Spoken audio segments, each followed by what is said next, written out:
কেউ কখনো বোঝে না এই নীরব মুখটা দিনে দিনে কতটা ভারী হয়ে উঠছে। হাজারো শব্দ জমা হয় বুকের ভিতর, কিন্তু বলার মতো কেউ থাকে না পাশে। একটা সময় ছিল যখন রাত মানে ছিল গল্প, হাসি, স্বপ্ন, আর এখন রাত মানে কান্না চাপা দিয়ে ঘুমানোর চেষ্টা। নিজের ভিতরে ডুবে যাওয়ার এক নিঃশব্দ প্রতিযোগিতা। ভেবেছিলাম কেউ একজন আসবে, সব কষ্টকে ভাগ করে নেবে, হাত ধরবে, বলবে আমি আছি।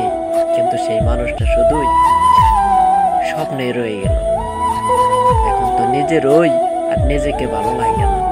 আয়নায় তাকিয়ে দেখি একটা ক্লান্ত থেকে যাওয়া চেহারা, যার চোখে জমে আছে অগণিত না বলা কথা। প্রতিদিন অভিনয় করি, হাসি, কথা বলি, স্বাভাবিক থাকার পান করি, কিন্তু ভিতরে ভিতরে আমি ধ্বংস হয়ে যাচ্ছি।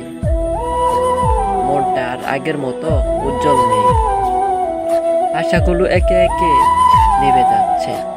একসময় ভেবেছিলাম ভালোবাসা সব বদলে দেবে, ভেবেছিলাম অনুভব করিয়ে দেবে নিজের মূল্য। কিন্তু এখন বুঝি সবাই শুধু নেয়, কেউ দেয় না। ভালোবাসার নামে অনেকে শুধু ভাঙে। আজকাল কেউ জিজ্ঞেস করে না তুমি কেমন আছো, জিজ্ঞেস করলে উত্তর শোনার সময় কারো নেই। তাই অভিমানগুলো এখন চুপচাপ, কান্নাগুলো নীরবে রয়ে যায়।